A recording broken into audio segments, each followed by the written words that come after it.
Well, good morning, everyone. It's your girl Dynasty, and welcome to Mental Health in the Hood. Happy New Year to you all. I'm glad that we all have made it successfully and we're all in good health and we're still here. What a blessing. So, today's topic is going to be about 5 ways on how to grow from a survival mindset to a thriving mindset. So, for the last couple of weeks, I've been talking about the victim mentality and the survival mentality. And I thought that now we can start to transition over to how to thrive from these different mindsets, attitudes, perspectives, and experiences. And so I keep my notes here. So if you see me glancing off, it's because I'm trying to make sure that I'm intentional. I'm trying to make sure that everything that I prepare for you guys is fully thought out and ready to go. And I want to make sure that I inspire someone who is watching. So you will see me go back and forth from my notes, okay? So just to give some context for some folks, when we're growing up in poverty environments, in the hood or in the struggle or dysfunctional families, a lot of us live in the mindset of the victim mentality and the survival mentality. Because of all the challenges that we overcome and the battles that we face and the adversity that we foresee in our daily endeavors and encounters, right? We sometimes live in this survival mindset. And I believe that we need to start believing that we deserve to have a better life. We deserve to be great, that we are worthy of the world's experiences that are in our universe. And coming from the hood myself, I went through the victim mindset to the survival mindset, and I lived in the survival mindset for a long time. And now I want to share space in the thriving mindset that I've been in for the past year. So it is still new, but I'm going to share some tips that I think that will be able to help you and help you also get to that same point of reference, right? So we're going to start with the first tip, taking ownership of your life. Okay, you have to learn that the survival mindset is all about living and existing, right? You are more than just living and existing. You have to get to a point in your life where you have to speak over yourself. You have to stand over yourself. You have to stand up for yourself, and you have to get out of your own way. You have to take control of your actions, your attitude, your behavior, and your mindset, and make a decision to choose to do better.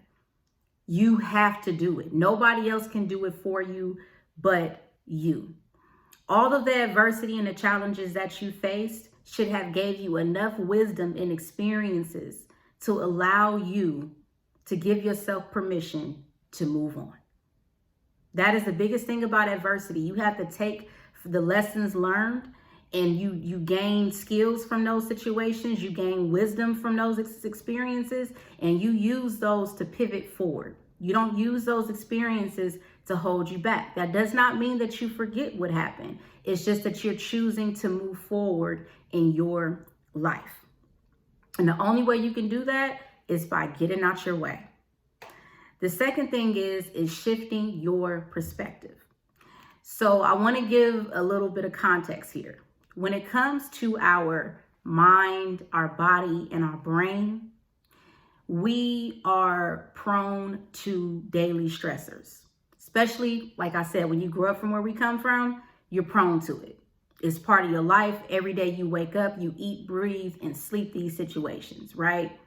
So there's 2 ways that we respond to stressors, right? We have one way when we respond to a stressor and we feel like it's a challenge and we want to move forward. Then there's another way we respond to a stressor where we look at it as a difficult challenge and we feel like we don't have enough of the resources that we need to get by this challenge.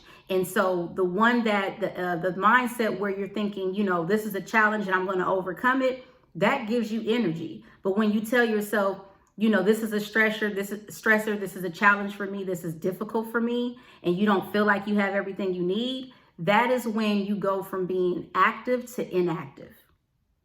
And we don't want you to stay in an inactive state of mind. It does not allow you to grow. It's a fixed mindset, and it does not allow you to see better for yourself.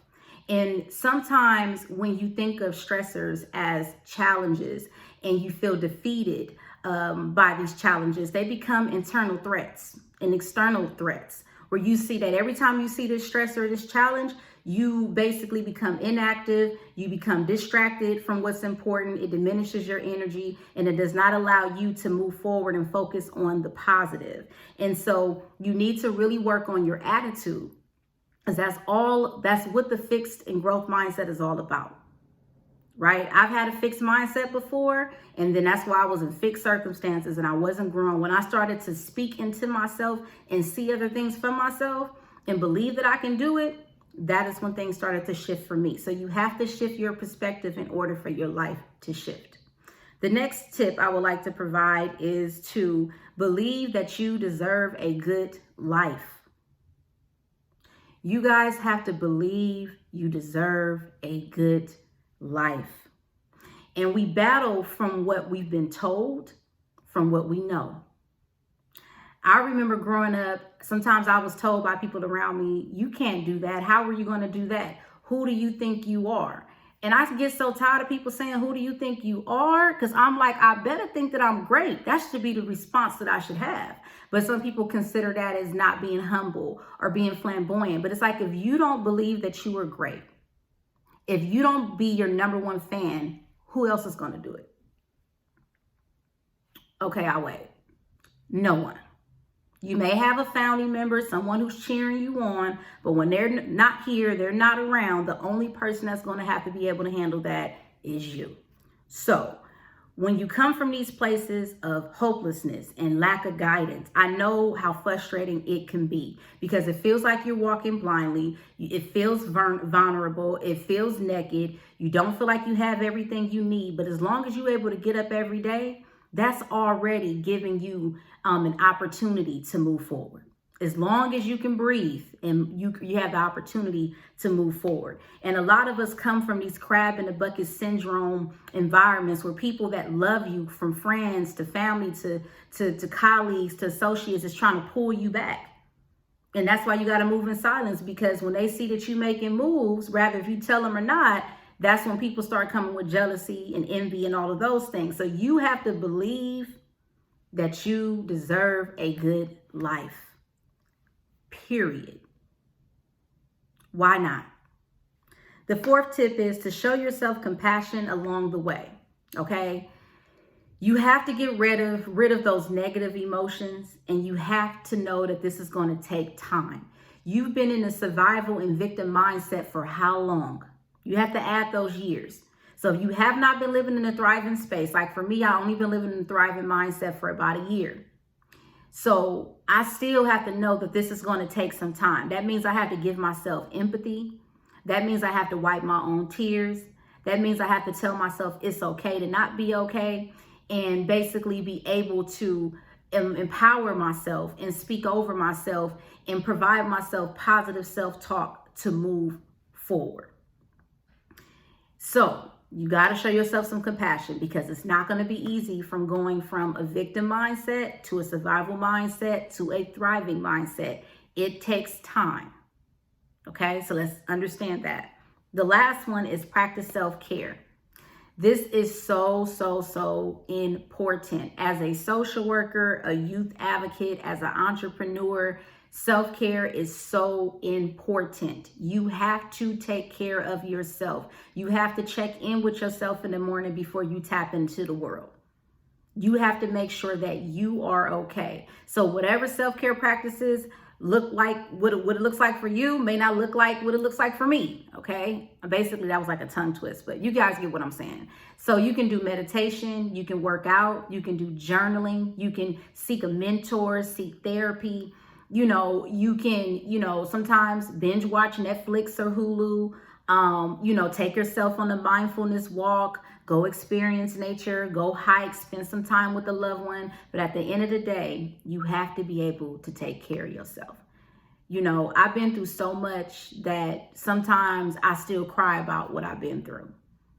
You know, sometimes I still question myself, like, who am I? Like, who am I to believe I can do this? Can I really do this? Me opening myself to the world and getting on YouTube to share and give these tips, I'm still trying to figure it out. And that's my truth. My truth is not to come on here and say, hey, do everything that I'm doing. No. It just basically is a person that is trying to be authentic in themselves and wants to share those experiences. And if you feel like you've experienced it in some type of form or capacity, then at least you know you're not alone. And whatever tips that I'm giving that work for you, use it. Whatever I'm giving you and it doesn't work for you, don't worry about it. But for the things that work for you, those are the things that matter to me. So tell me what you think about this video. Tell me if you tried these things before. Tell me your struggles. I would love to hear more. You guys have a great rest of your day, and I will be in touch soon.